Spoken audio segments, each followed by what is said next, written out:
বিপদের সময় দোয়া ইউনুস পড়তে হয়, কোনো ক্ষতি হয়ে গেলে বলতে হয় ইন্না লিল্লাহ। আর একদল লোক বলছে ঝড় হলে আমাদের আলহামদুলিল্লাহ। কারা বলছে বুঝতে পেরেছো? এখনো বুঝতে পারে,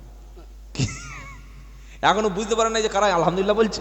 আমরা বলছি ঝড় দিও না, বিপদ হবে, দোয়া ইউনুস পড়ছি লা ইলাহা ইল্লা আনতা সুবহানাকা ইন্নী কুনতু মিনাজ জালিমিন। বিপদে ক্ষতি হলে আমরা পড়বো ইন্না লিল্লাহ। আর আমাদের দেশের বড় বড় নেতারা বলছে ঝড় হলে আলহামদুলিল্লাহ। দুটো ত্রিপল সরাবো, বুঝে নাও, চালের বস্তা টেনে নেব। আমরা বলছি ইন্না লিল্লাহ, ওরা কিন্তু আলহামদুলিল্লাহ বলছে। এটা কেউ ওরকম লোক এখানে নাই, আমাদের 24 পরগনা আছে, এখানে সব আল্লাহর ওলি বসে আছে। কি বুঝলেন? এই বাবাজিরা, তো কোথায় কারোর জন্যে পৌষ মাস আর কারোর জন্যে সর্বনাশ। আমরা খালি যারা গরিব মানুষ, সমুদ্রের পাশে বাড়ি, বা যাদের এখনো ঘর পাকা আল্লাহ করার তৌফিক দেয়নি, করতে পারেনি, তারা বলছে আল্লাহকে বিপদটা ওই মেদিনীপুরের উপর দিকে দিয়ে দাও। মেদিনীপুরের লোক বলছে আল্লাহ ওটা যেন ওই সুন্দরবনের উপর দিয়ে চলে যায়। আর বাংলাদেশের লোক বলছে আল্লাহ ওটা যেন ভারত থেকেই পালিয়ে চলে যায়, আমাদের এখানে হয় না। আমরা বলছি ইন্না লিল্লাহ, আর নেতাগুলো খালি বসে বসে পঞ্চায়েত আলহামদুলিল্লাহ। কখন ল্যান্ডফল হবে? কি বুঝতে পারলেন? আল্লাহ কি বলছে? আওয়ালা ইয়ারাউনা আন্নাহুম ইফতানুনা ফি কুল্লি মাররাতাইনি ফি কুল্লি আমিন মাররাতাইনি ফি কুল্লি আমিন মাররাতান আও মাররাতাইনি সুম্মা লা ইয়াতুবুনা ওয়ালা হুম ইয়াদাক্কারুন। আমার আল্লাহ বলছে আওয়ালা ইয়ারাউনা, তারা কি লক্ষ্য করে না, তারা কি দেখে না, তারা কি একবার খেয়াল করে না? প্রতি বছর একবার কিংবা দুবার আমার আল্লাহ মনে হয় ধরে ধরে ধরে ধরে বান্দাকে বলছে দানা ঝড় শুরু হবে, আমপান হয়ে গেল, ইয়াস হয়ে গেল, 2009 আইলা হয়ে গেল। আমার আল্লাহ পাক বলছে শোনো, তারা কি লক্ষ্য করে না, তারা কি খেয়াল করে না? ফি কুল্লি আমিম মাররাতান আও মাররাতানি, প্রতি বছর একবার কিংবা দুবার তাদের উপরে বিভিন্ন বিপর্যয় নেমে আসে, বিভিন্ন পরীক্ষা নেমে আসে, বিভিন্ন গজবটা নেমে আসে। আর আল্লাহ বলছে সুম্মা লাম ইয়াতুবুনা ওয়ালাহুম ইয়াদাক্কারুন, তারপরে কি তারা তওবা করবে না? তারপরে কি আল্লাহকে তারা স্মরণ করবে না? এত বড় আমফান চলে গেল, এত বড় বালা মুসিবত চলে গেল, একবার দুবার ঘূর্ণিঝড় চলে গেল, ডানা এসে পড়লই বলে কাল রাত থেকে শুরু হবে, আর শুক্রবারে ল্যান্ডফল করে গোটা 24 পরগনা, 2 মেদিনীপুর, উড়িষ্যার সাইড, বাংলাদেশের সাইডটা উড়িয়ে দেবে, ডানা মেলে সব উড়িয়ে দেবে।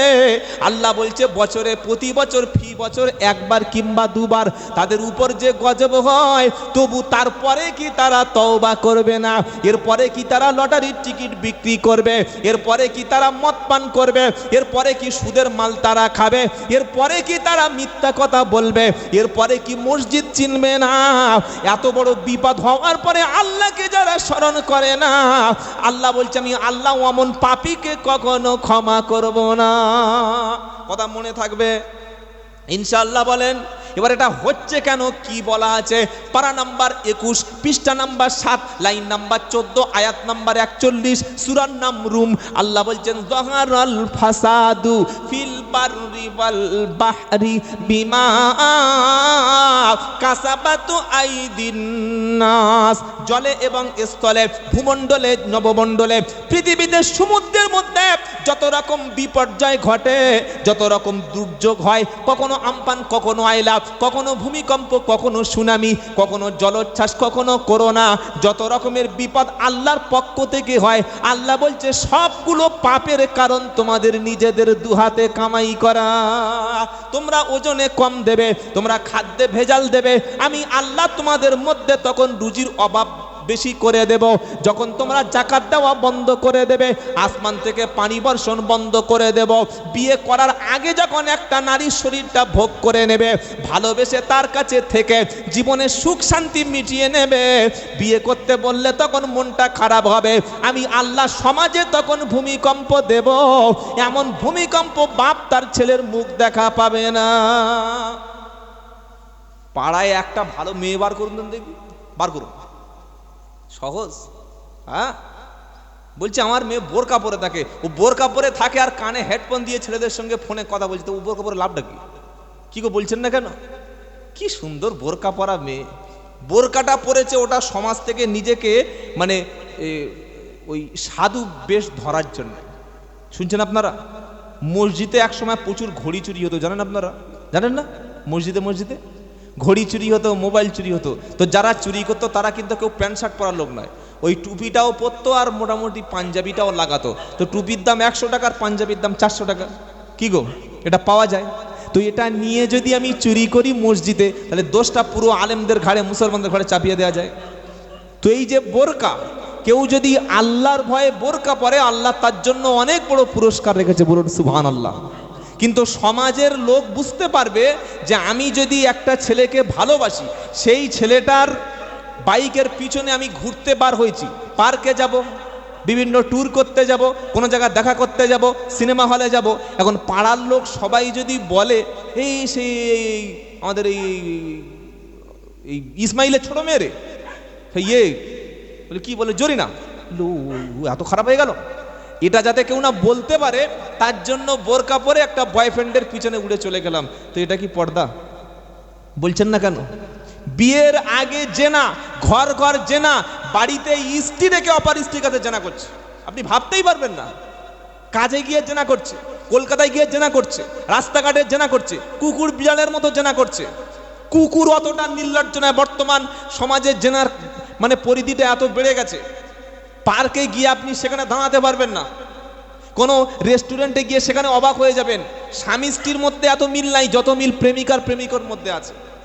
আল্লাহ বলছেন শোনো, এই পাপগুলি যখন করবে তখন আমি আল্লাহ তখন তোমাদেরকে ভূমিকম্প দিয়ে শেষ করে দেব। আল্লাহ বলছেন জলে স্থলে যতগুলো বিপর্যয় তোমাদের নেমে আসে সব তোমাদের দুহাতে কামাই করা। তোমরা মুসলমান ওজনে কম দেবে কেন? যখন একজন অমুসলিম মুসলমান দোকান থেকে মাল কেনে, তখন এই অমুসলিমের তো এই রকম তার কাছে বিশ্বাস হবে যে মুসলমান মানে ঠকবাজ হবে না, মুসলমান মানে খাদ্যে ভেজাল দেবে না, মুসলমান মানে 2 নম্বরই করবে না, মাথায় টুপি লাগিয়ে মুখে দাড়ি রাখিয়ে যদি ওজনে কম দিই, তো এই টুপি এই দাড়িটা অমুসলিমদের কাছে কি বার্তা দেবে? আপনি ভাববেন কথাগুলো। শুনছেন আপনারা কি বললাম? আল্লাহ বলছে তোমাদের উপরে যে বিপদ মুসিবত নেমে আসে সব তোমাদের নিজের হাতে কামাই করা। তোমরা গাছ কাটছো, গাছ, আল্লাহর নবী বলছেন গাছ লাগানো হচ্ছে সদকা, বলুন সুবহানাল্লাহ। কেউ যদি দুনিয়াতে একটা বৃক্ষ রোপণ করে, গাছ গাছ পুঁতে দেয়, যে কোনো ফলের গাছ হোক, যে কোনো বড় বড় গাছ, এই গাছ যখন বড় হবে, গাছের ছায়ায় মানুষ বসবে, গাছ থেকে মানুষ অক্সিজেন গ্রহণ করবে, গাছ থেকে মানুষ খাদ্য ভক্ষণ করবে, গাছের তলায় পথিক বসে বিশ্রাম নেবে। যিনি বৃক্ষরোপণ করেছিলেন, গাছ পুঁতেছিলেন, তিনি কবরে যাওয়ার পরে কিয়ামত পর্যন্ত শুয়ে শুয়ে সওয়াব পাবে না। এখানে অত জোরে সুবহানাল্লাহ হবে না, এটা অন্য একটা সেই আষাঢ়ে গল্প বললে সুবহানাল্লাহ হবে। গাছ পুঁতেছে সুবহানাল্লাহ হয় কি গো? আর আমরা মুসলমানরা গাছ কেটেই যাচ্ছি। হ্যাঁ, গাছ প্রয়োজনে কাটুন, কিন্তু ইসলাম বলছে গাছ লাগাও। নবী বলেছেন হাদিস, তুমি শুনতে পেলে কিয়ামত শুরু হয়ে গেছে, তোমার হাতে একটা গাছের চারা আছে, ওটা তুমি পুঁতে দাও, এর সওয়াব তুমি কিয়ামতের দিন পাবে, বলুন সুবহানাল্লাহ। এই ধর্মের নাম ইসলাম। শুধু টুপি দাড়ি পাঞ্জাবি এটা ইসলামের অবশ্যই অংশ, পার্ট, কিন্তু এর মধ্যে ইসলাম সীমাবদ্ধতা নেই। মানুষের কষ্ট দূর করে দাও, এর নাম হচ্ছে ইসলাম। অভাবীকে খেতে দাও, ক্ষুধার্তকে খাদ্য পৌঁছে দাও। এমনি এমনি গজব আজকের আসে না। আজকের মুসলমান ছেলে বিয়ের পরে পরিপূর্ণভাবে স্ত্রীর উপরে ডিপেন্ডেন্ট হয়ে গেছে, পরিপূর্ণভাবে স্ত্রীর উপরে নির্ভরশীল হয়ে গেছে। বিয়ের পরে মায়ের সঙ্গে কথা বলে না, বাপের সঙ্গে কথা বলে না। এই রকম মুসলমান সমাজে পেলে পাওয়া যেতে পারে। তো এদের কারণেই তো আজকের বিপদ আসছে। কি গো শুনছেন আপনারা? সমাজের মুসলমানদেরকে পাপে ফেলার জন্য ইহুদি খ্রিস্টানরা প্ল্যান করে তারা শুরু করেছে আমাদের বাড়িতে বাড়িতে মুসলমানদের মেয়েদেরকে জেনায় নামানোর জন্য বার করেছে কি বন্ধন। কি বার করেছে বাবা? একটু জোরে বলেন। বন্ধন। ওটা বন্ধন নয়, ওটা বউ বন্ধক দেওয়া। বউ বন্ধক। হুজুর যদি বলে আমার 20,000 টাকা লোন দাও মহিলা সমিতি, জীবনে দেবে না। আমি আব্দুল্লাহ জুবাইর বলে যদি 40,000 টাকা দাও, দেবে না। ওটা নেওয়ার জন্য কাকে পাঠাতে হবে? হ্যাঁ, সব তো জানেন আপনারা, আপনারাও বক্তা আমরাও বক্তা। বউকে পাঠাতে হবে, বউকে বন্ধক রেখে 40,000 টাকা নিতে হবে। আপনি কাজে আছেন, অফিসে আছেন, মাঠে আছেন, বাদুড়িয়া আছেন, বসিরহাটে আছেন, কাটিহারে আছেন, স্বরূপনগরে আছেন, আর আপনার এই অফিসার আপনার বউয়ের কাছে প্রতি সপ্তাহে এসে বিলটা করে নিয়ে খাতা কলম বুঝিয়ে 1 ঘন্টা করে গল্প খেয়ে 2টো করে চা খেয়ে যাচ্ছে। এ হুঁশ আপনার আছে? নাই। ওতে অসুবিধা নাই। নবী বললেন দাইউস কখনো জান্নাতে যাবে না। দাইউস কোন ব্যক্তি? নিজের জন্ম দেওয়া মেয়ে, নিজের অধীনস্থ বোন, নিজের বিয়ে করা বিবি, নিজের মাকে, নিজের মেয়েকে, বোনকে পর্দায় রাখে না, হেফাজতে রাখে না, যাত্রার সঙ্গে মিশতে দেয়, যাত্রার গাড়িতে তুলে দেয়, যাত্রার সঙ্গে কথা বলতে পূর্ণ স্বাধীনতা দান করে। বাপ হয়ে মেয়ের ফোন কিনে দিয়েছে, রাত 10টার পরে মেয়ে ফোনের মধ্যে কথা বলছে, বাপ পাশের রুম থেকে শুয়ে শুয়ে ইল্লাল্লাহ জিকির করছে। এটা দায়ুস নয় তো আবার কি গো? বাপ জিকির করছে আল্লাহ আল্লাহ আল্লাহ আল্লাহ, খাট কাঁপিয়ে দিচ্ছে, আর মেয়ে ফোন করে রাতের ঘুম 12টা বাজিয়ে দিচ্ছে। দায়ুস নয় তুমি? রাত 10টার পরে ইয়ং মেয়ের হাতে কেন ফোন? ফোন জমা নিয়ে নেবেন বাড়িতে। রাত 10টার পরে যখন আপনি ঘুমাতে যাবেন, আপনার ইয়ং ছেলে ইয়ং মেয়ের কাছ থেকে ফোনটা নিয়ে মাথার কাছে ড্রয়ারে রেখে দিয়ে বাবা ঘুমিয়ে পড়ো, ফজরের নামাজ পড়বে। এটা যেদিন থেকে বলতে পারবেন সেদিন ভাববেন মুসলমান। আর যদি বলেন না আমার মেয়ে চালাচ্ছে, চালাক, ভালো একটা ছেলে পেলে পয়সাওয়ালা হয়ে যাবে, তাহলে আপনি দায়ুস। আল্লাহর নবী বলেছেন 1400 বছর আগে, দায়ুস কখনো জান্নাতে যাবে না। খালি গজব কেন আমাদের উপরে আসছে একটু ভেবে দেখবেন। তাই যারা বিবিকে আমরা পাঠিয়েছি বন্ধনে, এটা হারাম এবং কবিরা গুনাহ। আল্লাহর নবী বললেন সুদের সবচাইতে ছোট পাপ নিজের মায়ের সঙ্গে জেনা করা। বলুন নাউজুবিল্লাহ। এটা শোনার পরে, জানার পরে কোনো মুসলমান কোনোদিন নিজের বিবিকে বন্ধনে পাঠাতে পারে না। কিন্তু মুসলমান যে নয় সে পাঠাবে। আর যারা আল্লাহওয়ালা রসুলকে ভালোবাসে সে বলবে না তওবা করে ছেড়ে দিলাম। যদি তওবা করেন আল্লাহ পাপকে ক্ষমা করে দেবে। বলুন সুবহানাল্লাহ। শোনাচ্ছিলাম ডানা কেন আসছে, ঝড় কেন হচ্ছে, বিপদ কেন আসছে। এবার যে আয়াতটা বলবো পারা নম্বর 12, পৃষ্ঠা নম্বর 13, লাইন নাম্বার 14, আয়াত নাম্বার 117, সূরার নাম হুদ। কি বললাম? সূরা হুদ এমন একটা সূরা যে সূরার মধ্যে আল্লাহ তাআলা নবীদের উপরে যতগুলো গজব এসেছে এই গজবের কথাগুলি আল্লাহ আলোচনা করছে। আল্লাহ বলছেন ওয়ামা কানা রাব্বুকা লিইহুলিকাল কুরা বিদুলমি ও আহলুহা মুসলিহুন। আল্লাহ রাব্বুল আলামিন বলেন তোমার রব এমন নয়। কে বলছেন? জোরে বলেন, জোরে বলেন বাবা। আল্লাহ, আল্লাহ নয়, আল্লাহ। আল্লাহ পাক বলছেন তোমার আল্লাহ এমন নয়। কেমন? যে জমিনে তোমরা আল্লাহর সৎকর্মশীল কাজ করবে, তোমরা ভালো পথে চলবে, আর অমন ব্যক্তিদের উপরে আল্লাহ গজব দেবে এমন কখনো হতে পারে না। জোরে বলুন সুবহানাল্লাহ। তোমরা সকলে সত্য কথা বলবে, তোমরা জীবনে ওজনে কম দেবে না, তোমরা মিথ্যা বলবে না, খাদ্যে ভেজাল দেবে না, বিয়ে করার সময় ছেলের বাপ মেয়ের বাপকে গলা টিপে জবাই করবে না, তোমরা সৎভাবে চলবে, আর সেই জাতির উপরে আল্লাহ গজব দেবে এমন কোনো দিন হতে পারে না। পৃথিবীতে প্রত্যেকটা নবীদের উম্মতের উপরে গজব এসেছে। আমাদের নবী রাহমাতাল লিল আলামিন আল্লাহর কাছে হাত তুলে বলেছিলেন রব্বানা। নূহ নবীকে প্লাবন দিয়ে শেষ করে দিয়েছিলেন। মুসা নবীর উম্মতদের মধ্যে উকুন, ব্যাং, কীটপতঙ্গ এ সমস্ত প্রাণী দিয়ে তাদেরকে আপনি গজব দিয়েছিলেন। অন্যান্য নবীর ক্ষেত্রে এমন গজব এলো পুরো জাতি সব ধ্বংস হয়ে গেল। রব্বানা আমি জাতির মধ্যে থাকবো না, আমার উম্মতদের জন্য দোয়া করার মতো কেউ থাকবে না, আমার উম্মতকে যেন সবাইকে একসাথে ধ্বংস করবেন না। সেজন্য আপনি এখনো টিকে আছেন। নবী দোয়া করেছিলেন আমার উম্মতকে যেন সমূলে ধ্বংস করবেন না। আল্লাহ নবী রাহমাতাল লিল আলামিন মায়ার নবী। তো এই যে গজব, আযাব, বিপদ, মুসিবত এগুলি থেকে বাঁচার জন্যে আমাদের সবাইকে খালিসভাবে তওবা করতে হবে। কিরকম তওবা? খালিস নিয়েতে। পারা নাম্বার 28, পৃষ্ঠা নাম্বার 20, লাইন নাম্বার 2, আয়াত নাম্বার 8 আল্লাহ বলছেন ইয়া আইয়ুহাল্লাযীনা আমানু তুবু ইলাল্লাহি তাওবাতান নাসুহা। বিশ্বাসী ঈমানওয়ালা তুবু তওবা করো। কি করো? জোরে বলেন। তওবা করো। আমাদের তওবার একটা ভুল ব্যাখ্যা সমাজে ছড়িয়ে পড়েছে। কি ব্যাখ্যা? হুজুরের হাতে হাত দিলাম, পীর সাহেবের পাগড়ি ধরলাম, মুফতি সাহেবের ছড়ি ধরলাম, কারি সাহেবের লাঠি ধরলাম, একবার আস্তাগফিরুল্লাহ বলে নিলাম, আর পরের দিন থেকে যা যা ছিলাম সেই দলেই থেকে গেলাম। চুরি ছাড়লাম না, গীবত ছাড়লাম না, নামাজ ধরলাম না, মিথ্যা বাদ দিলাম না। এটার নাম কখনো তওবা না। কোরআন শোনাচ্ছে ইয়া আইয়ুহাল্লাযীনা আমানু তুবু ইলাল্লাহি তাওবাতান নাসুহা। এ বিশ্বাসী ঈমানদারেরা, যদি ঝড়ের হাত থেকে বাঁচতে চাও, যদি আযাব থেকে বাঁচতে চাও, গজব থেকে যদি বাঁচতে চাও, খালেস দিলে তওবা করো, বিশুদ্ধ অন্তর নিয়ে তওবা করো, তোমার অন্তরটা তওবায় পরিপূর্ণ করো। কিরকম তওবা? আগে যে কাজগুলি করতে, ওই কাজগুলির জন্য তুমি আল্লাহর কাছে চোখের পানি ফেলো। যে পাপগুলি তুমি করেছো সেটা আজ থেকে ছেড়ে দাও, আর যে পাপগুলি চালিয়ে এসেছো ভবিষ্যতে আর কখনো তুমি চালাবে না।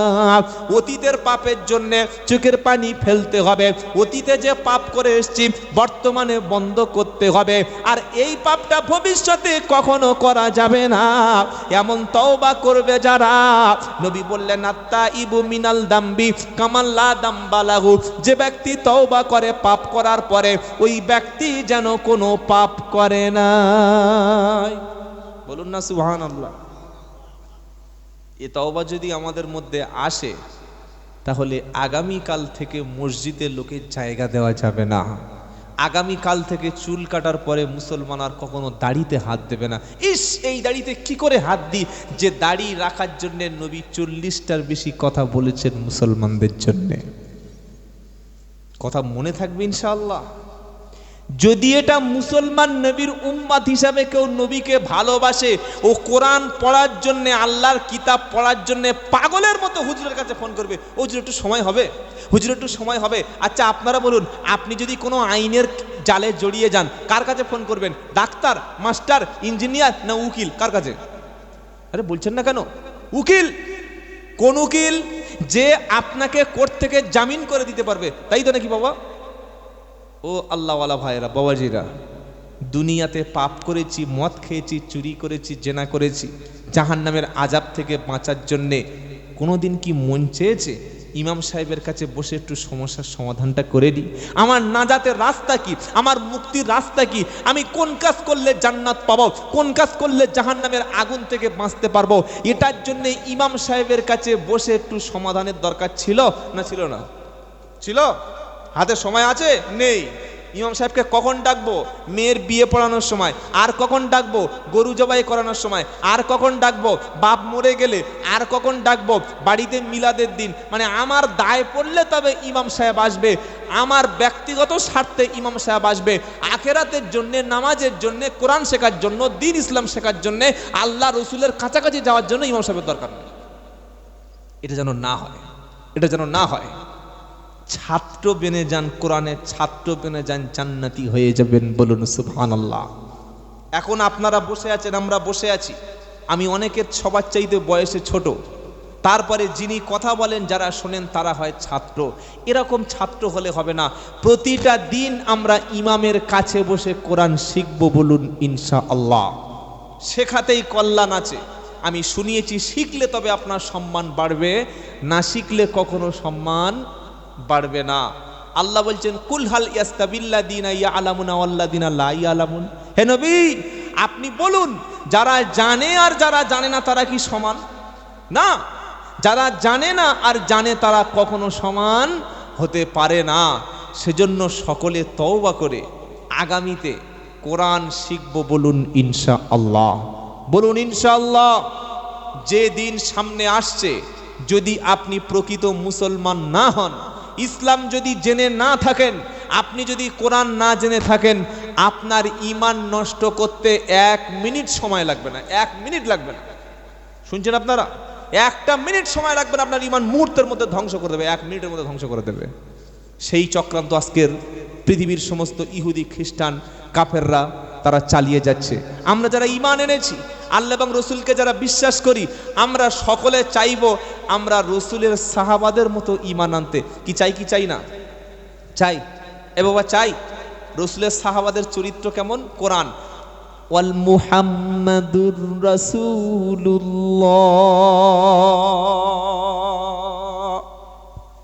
এটা হচ্ছে কোরআনের আয়াত। এই আয়াতটা পড়ার পরে কিন্তু এখানে সাল্লাল্লাহু আলাইহি সাল্লাম বলতে নাই। কি শুনছেন আপনারা? আমরা যখন নবীর নাম শুনি তখন আমাদের কি বলতে হয় বাবা? সাল্লাল্লাহু আলাইহি ওয়াসাল্লাম। কিন্তু আপনি যখন কোরআন শুনছেন বা কোরআন পড়ছেন, কোরআনের 4 জায়গায় মুহাম্মদ সাল্লামের নাম আছে।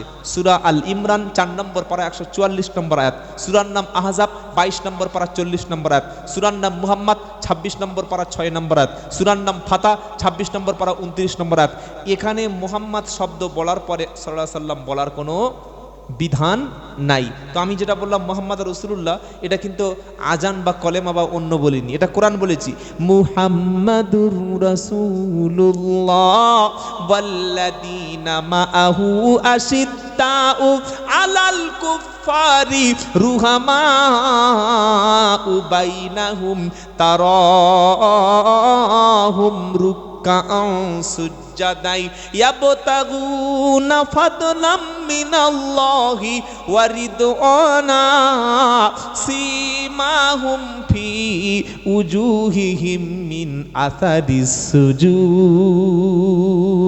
এটা 26 নম্বর পারা 14 নম্বর পৃষ্ঠা 1 নম্বর লাইনের 29 নম্বর আয়াত, সূরার নাম ফাতাহ। হে মুসলমানেরা, মুহাম্মদ সাল্লাল্লাহু আলাইহি সাল্লামের সাথী যারা হবে তাদের মধ্যে কি কি কোয়ালিটি থাকবে কোরআন প্রথমে শুনিয়ে দিয়েছে। মুহাম্মাদুর রাসূলুল্লাহ, জোরে বলুন সুবহানাল্লাহ। মুহাম্মদ হলেন আল্লাহর রাসূল। মুহাম্মদ কি? আল্লাহর রসুল। রসুল্লাহ কোনদিন বাজে কথা, জোরে বলেন, ওয়ালাউ তাকাওয়ালা আলাইনা বাদাল আকাওয়িল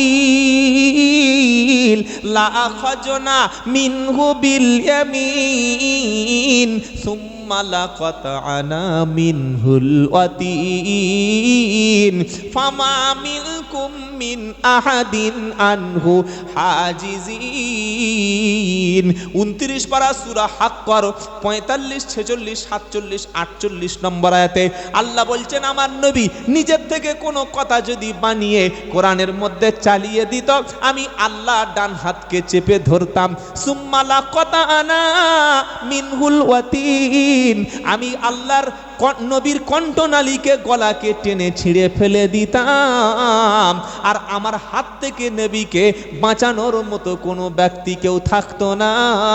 সুতরাং আমার নবী কখনো খেয়াল খুশি মতো কথা বলে না। মুহাম্মদ হলেন তিনি আল্লাহ রসুল। আল্লাহ যাকে রসুল করে পাঠিয়েছেন, জোরে বলুন সুবহানাল্লাহ, ওই রসুলকে যদি তোমরা মেনে নাও তোমরা মুক্তি পাবে, আর রসুলের সুন্নাত ছেড়ে দিলে দুনিয়ার জিন্দেগিটা লাঞ্ছনায় ভরে যাবে। মুহাম্মাদুর রাসূলুল্লাহ ওয়াল্লাযীনা মাআহু আশিদ্দাউ আলাল কুফফারি রুহামাউ বাইনাহুম। আল্লাহ বলছেন মুহাম্মাদের সাথী হবে তারা কাফেরদের প্রতি কঠোর হবে, মুমিনদের প্রতি নরম হবে। নিজেদের মধ্যে যারা নরম হবে, নিজেদের প্রতি ভ্রাতৃত্ব থাকবে, নিজেদের প্রতিবেশীর সঙ্গে ভালো আচরণ করবে, আমরা কিন্তু উল্টো। কি গো? আল্লাহ বলছেন কাফেরদের প্রতি হবে কঠোর, আর নিজেদের মধ্যে তারা হবে নরম। আজকের আপনি ভেবেছেন পৃথিবীর জমিনে 200 কোটি মুসলমান থাকতে কিভাবে ফিলিস্তিনটা ধ্বংস করে দিচ্ছে? ইসরায়েলের বাবার ক্ষমতা নাই, আমেরিকার বাবার ক্ষমতা নাই যে ফিলিস্তিন ধ্বংস করার। জর্ডনের মতো দেশ, তারপরে মুসলিম কান্ট্রি আরব আমিরাতের মতো দেশ, সৌদি আরবের মতো দেশগুলি যারা পিছন থেকে যারা ইসরায়েলের ইন্ধন দিয়ে আজকের ফিলিস্তিন ধ্বংস হয়ে যাচ্ছে, তারা খালি একটু বিবৃতি দিচ্ছে আল্লাহ হেফাজত করো। অথচ আল্লাহর নবী বললেন মুসলমান হবে কাফেরদের প্রতি কঠোর আর মুসলমানদের প্রতি নরম হবে। একটাও মুসলিম রাষ্ট্র কেউ মুখ খুলছে না, কেউ প্রতিবাদ করছে না। প্রতিদিন 150, 200, 300 করে মুসলমান শহীদ হচ্ছে, আমার ভাই মরছে, আমার মা মারছে, আমার বোন সেখানে শহীদ হচ্ছে, মসজিদগুলিতে কয়েক সেকেন্ডের মধ্যে বোম্বিং করে উড়িয়ে দিচ্ছে। আমরা তো কোনো খেয়াল করছি না, কোনো লক্ষ্য করছি না। আর আমরা সে সময় কি করছি? নিজেরা ছোট্ট ছোট্ট বিষয় নিয়ে মারামারি করছি। তোর টুপিটা লম্বা, তোর টুপিটা গোল, তুই ইয়া নবী বলিস, আমি বলি না। তুই জামাতে যাস, আমি পীরের মুরিদ, তুই আমিন জোরে বলিস, আমি আমিন আস্তে বলি। এই ছোট্ট ছোট্ট বিষয় নিয়ে মারামারি আছে না নাই? জোরে বলেন না, আছে। আমি আব্দুল্লাহ জুবায়ের এখন যদি বলি যে কলেমা পড়েছে সে আমার ভাই, যে আল্লাহকে মানে রসুলকে মানে সে আমার ভাই, কাউকে কাফের বলে কাউকে বেদিন বলে আপনি তাদেরকে দূরে সরিয়ে দেবেন না। আমার নামার পরে বা আমার পরবর্তীতে বা আমার বক্তব্যটা ইউটিউবে শোনার পরে এক শ্রেণীর বক্তা ফতোয়া দেবে, বলবে এই হারামখোরটা হচ্ছে সব দলের জলসা নেওয়ার জন্য কাজটা করছে, এই কথাটা বলবে। মনে রাখবেন, আল্লাহর কাছে সবচাইতে শ্রেষ্ঠ বান্দা হলো সে যে ব্যক্তি মুসলমানকে আপন ভাই বলে বুকের সঙ্গে তুলে নিতে পেরেছে।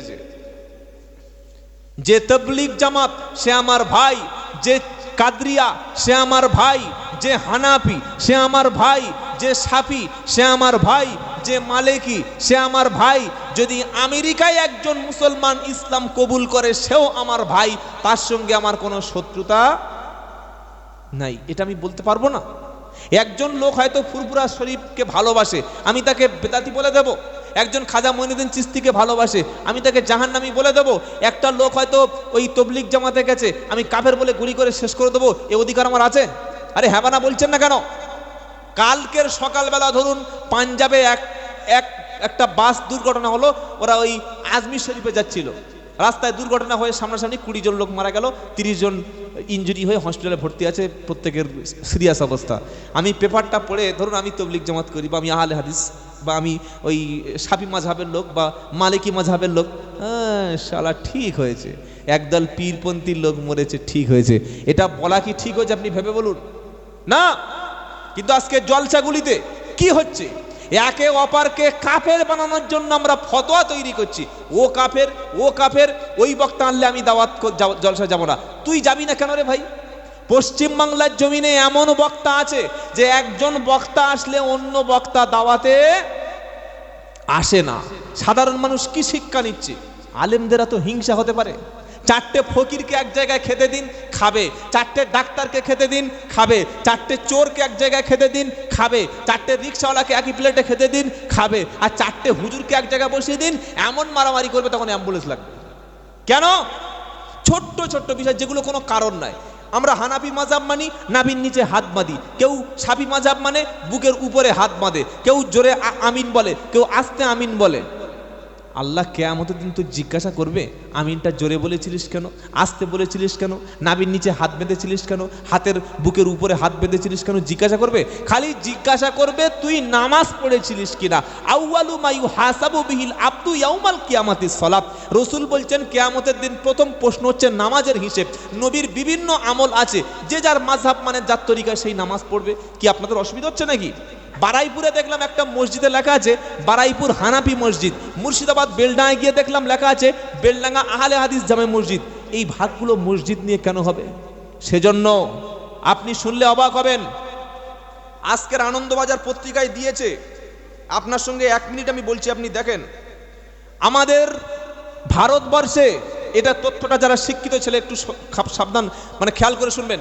ভারতবর্ষের জমিনে রেলের যে জায়গা আছে, পিডব্লিউর যে জায়গা আছে, সরকারি সম্পত্তির পরে সবচাইতে বেশি সম্পত্তির নাম হলো মুসলমানদের ওয়াকফ সম্পত্তি।